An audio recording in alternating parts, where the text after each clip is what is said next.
Here I have ZTE Blade 10 Prime, and today I'm going to show you how to change wallpaper on this device. So first of all, you have to open settings, then you have to enter display section, go to the wallpaper.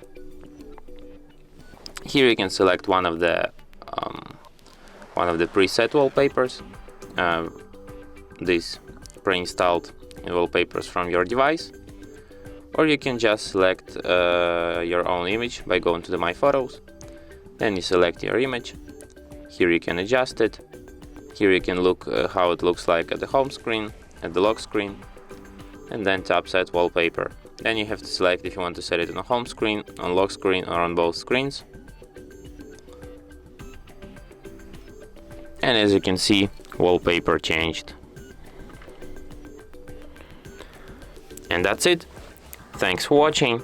If you find this tutorial useful, don't forget to hit that like button and subscribe to our channel.